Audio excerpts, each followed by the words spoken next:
नमस्कार, आप देख रहे हैं रिपब्लिक न्यूज। हमारे साथ एक बार फिर प्रोफेसर सुरेंद्र सिंह जी हैं। उनसे हम बात करेंगे 2024 के इलेक्शन के लेके। सुरेंद्र जी बताइए, देश में 2024 के चुनाव की सरगर्मी बहुत तेज है, इस पे आपकी क्या राय है? देखिए, जब भी कहीं का भी चुनाव आता है तो माहौल तो बदल ही जाता है। अब तो ये चुनाव जो है हमारा राष्ट्रीय पर्व है और जो केंद्रीय चुनाव होता है 2024 में हमारा केंद्रीय चुनाव होगा, तो उसमें उसके लेकर सभी पार्टियां अपनी अपनी कमर कस रही हैं और सभी अपनी पार्टी का पॉलिटिकल बयान दे रहे हैं कि हम इलेक्शन जीत रहे हैं। लेकिन एक्चुअल में क्या है कि अभी जो बीजेपी अपना कार्य कर रही है, मोदी जी का टर्नओवर चल रहा है, दूसरा टर्नओवर चल रहा है, उसमें बड़ा अच्छा कार्य हो रहा है और आगे भी लोग जो कार्य करता है उन्हीं से लोग उम्मीद रखते हैं। तो जहाँ तक है, लोग मोदी जी से ज़्यादा उम्मीद रख रहे हैं। अब विपक्ष का होना भी जरूरी है, लेकिन विपक्ष के पास अभी तक 10 साल में कोई एक बढ़िया चेहरा नहीं आ पाया है जिससे क्या नाम है मोदी जी के खिलाफ या मोदी जी के सामने कोई खड़ा होकर के उनको टक्कर दे सके। अच्छा, एनडीए सरकार जो है वन नेशन वन इलेक्शन का बिल लेकर आ रही है, इसका क्या? देखिए, क्या है कि ये अगर देखा जाए तो देश के लिए बड़ा अच्छा बात, अगर ये कानून आ जाता है, ये बिल पास होकर एक्ट बन जाता है, वन नेशन, ठीक है, वन इलेक्शन। ये क्या है कि देखिए सर, क्या है कि जैसे कि एक बार इलेक्शन हो गया, क्या सेंट्रल इलेक्शन हो गया, तो हमारे देश में 28 राज्य और हमारे पास 9 केंद्र शासित प्रदेश हैं। तो हर साल किसी न किसी राज्य का चुनाव होता रहता है। तो उसमें जो केंद्र की सरकार है या जो पार्टियां हैं, वो हमेशा उनका पूरा साल चुनाव में ही मूड रहता है, देश के विकास पे ध्यान नहीं दे पाती हैं। इसलिए ये बड़ी अच्छी सोच और बड़ी अच्छी पहल है। अगर यह बिल पास होकर अगर एक्ट बन जाता है, अगर बीजेपी या एनडीए सरकार लेकर के आती है, इसको पास कराने में सफल होती है, तो समझिए ये देश के लिए एक मील का पत्थर साबित होगा। इससे सबसे बड़ा फायदा क्या होगा, जैसे कि चुनाव एक बार सेंट्रल का चुनाव हो गया, सेंट्रल केंद्र प्रधानमंत्री बन गया कोई, तो ऐसे हर राज्य का चुनाव उसी के साथ में हो जाएगा और हर राज्य का अपना अपना मुख्यमंत्री मिल जाएगा। तो 5 साल वो बेसब्री से अच्छे से अपने क्या नाम है सरकार अपने काम पे ध्यान देगी, चुनाव पे ध्यान नहीं देगी। आपकी नज़र में विपक्ष कितना मजबूत है इस समय? देखिए, विपक्ष का मजबूत होना तो बहुत जरूरी है, लेकिन अभी विपक्ष के पास दिखाने के लिए तो एकता दिखा रहे हैं कि हम सब पार्टियां मिलकर एकता दिखा कर रहे हैं कि हम मोदी जी के या एनडीए के खिलाफ आएंगे और इलेक्शन लड़ेंगे। लेकिन हमारे नज़र में अभी विपक्ष के पास कोई भूमिका नहीं है, कोई नीति नहीं है, कोई नेतृत्व नहीं है और कोई नेता नहीं है।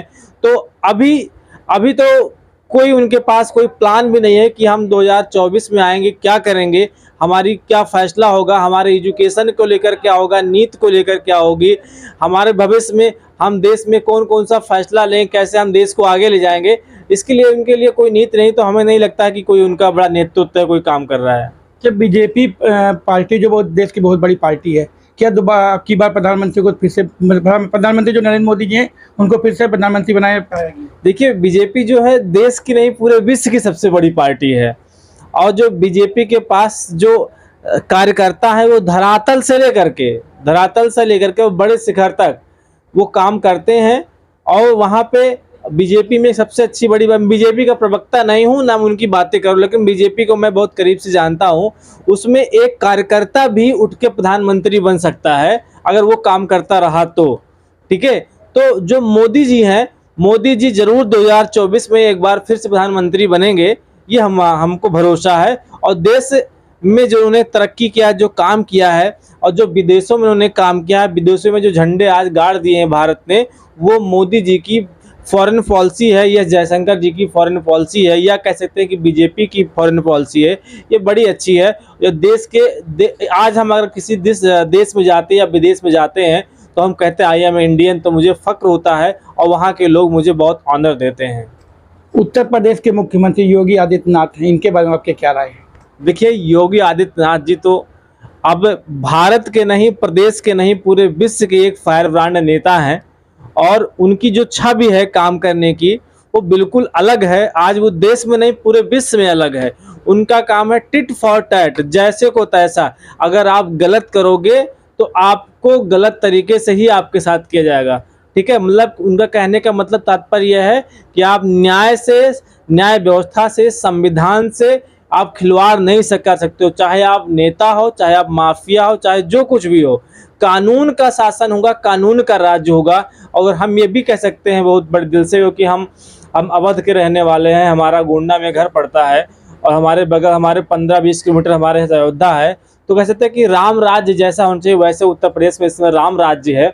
और इस समय किसी को भी कानून को हाथ में लेने का हक नहीं है और ले भी नहीं पा रहा है। और बड़े बड़े माफिया धूल फांक रहे हैं। और योगी आदित्यनाथ जी की सरकार बहुत अच्छे से चल रही है और बहुत अच्छे से चला रहे हैं।